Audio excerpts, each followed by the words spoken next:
Los Angeles.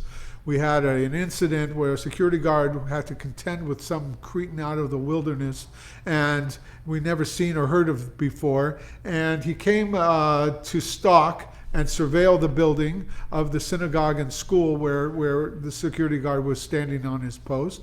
And the incident ended with a supposed shooting of the intruder, and by ricochet or by misfire of his weapon. And none of that is true. The medical reports do not support this guy's contentions, and the security guard was not charged and was let off, but it was a lie, and he should be charged with whatever is felony fraudulent claims of injury. For us in the Jewish people, we know this is a blood libel. We know this as Jews being accused of things that they did not do, never did, and it's got to stop. The problem is, when he first appeared, we had no clue who he was, where he was. For all intents and purposes, covered with black, with a backpack and a camera, with wires coming out of the back, we thought he was a terrorist. And we addressed it like he was carrying a bomb, and what he was doing was finding out where the cameras were and going around the circumference of the building and looking at all the entrances, etc., and telling people what the address is and where to come. What were we supposed to think? Obviously now we know he's some kind of lunatic, he's some kind of damaged goods, and he's running around and just inciting to hatred, and he's a threat, but he's not a terrorist necessarily unless he is. Unless he's planning something, and this clowning around stuff is just the background and the setup for something worse to come, God forbid. And we don't know. We still don't know. But the bottom line is, the community is doing nothing to stop this guy. We have to find whatever law we can get him on and get him off the street and leave the Jewish communities alone. We don't want him bothering any community, but we certainly don't want him bothering our community. And we have to be more proactive than we've been. Now, there are videos up there of myself and others deploring this situation, and it gets attacked by his circle of comrades, and we have to go on there and fight for our defense of what we stand for, and that this guy is just picking a fight with us just for the pure pleasure of it on the surface, and maybe something more sinister. And therefore you have to get on there on those sites and message your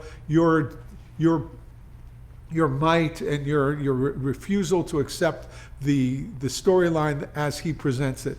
And the bottom line is, we have to do much more than that. That's just one step.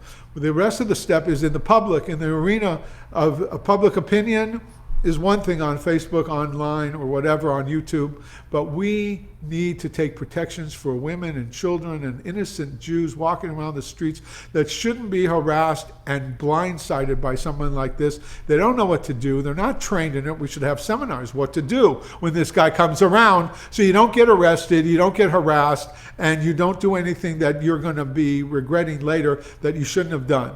Obviously, you just got to ignore the guy. He's hard to ignore. He's so over the top. He yells out Allahu Akbar, which is always a calling card of Muslim terrorists to explode something or kill the Jews when they say it. So if he's going to say it, we have every right to put him in the same category with a potential Muslim terrorist.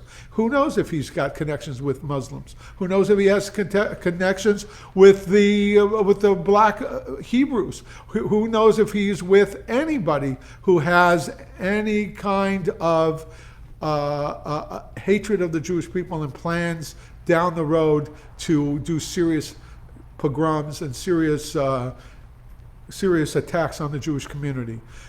We need people in all the supposed security groups and watching agencies, federations, and ADL, and all the alphabet soup groups out there. You know who you are. You're not doing anything because he's attacking in the Orthodox community, and you couldn't care less about us. Well, it's time you realize that the longer it takes for your official response to put pressure on City Hall, to put pressure on the authorities and the police to get this guy out of our faces, the longer it takes, the more we're going to get proactive. And if the police don't show up when we call them, and you guys are nowhere to be found, you're AWOL in your responsibility, your supposed Jewish establishment authority that you've self-promoted yourself to and self-appointed yourself to, you don't have the moral authority to lead in this community, and you have to get out of the way. And we're not going to wait for you to get involved 20 years from now. We need this guy gone today.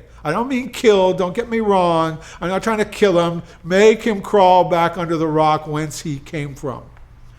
He should be arrested on something, charged with something, thrown in jail, set an example of this guy so every other Cretan out there leaves us alone. And until you do something like this, it is open season on us, and we're not going to take it. This isn't Nazi Germany, and we're not going like lambs to the slaughter again. Never again. Mayor Kahana has a message for Hanukkah. Never again. What does never again mean? Never again does not mean the Goyim will never try and slaughter us again. That's out of our control. They hate us too much. Who knows what they're planning? Never again that Hashem is never going to bring a Holocaust on us again. How do we know? We're not God. God is in charge of whatever system of policies he has, and he will decide based on what we deserve, what he gives us. Never again means two things what Mayor said. Never again means never again will we go like innocent lambs to the slaughter. We will fight back and take as many of them with us as possible. We are not going to go quietly into the night. We are going to fight back and defend ourselves and be proactive in our self-defense. We're going to learn to shoot, and we're going to defend ourselves if anyone comes against us to harm us, to kill us. The second thing, even more important, Ramirez says, the main message of Never Again is that never again are Jews in safe communities around the world going to sit back and take a powder because they're only interested in their own calm and peace and good relations and comfort. They're only interested in peace among. They don't want to rock the boat and make anti-Semitism where they are, so they look the other way when Jews are imperiled, like they're doing now again in Israel. Americana also said, the Jewish history teaches us one thing: the only thing the Jews have ever learned is to learn absolutely nothing from it. And that's got to stop. We got to learn one time. We're never again going to watch Jews be innocently slaughtered or attacked or abused or harassed and do nothing to fight back. That's the message of Hanukkah. Nothing against the Jewish people, nothing attacks against our Torah, nothing will we tolerate anymore.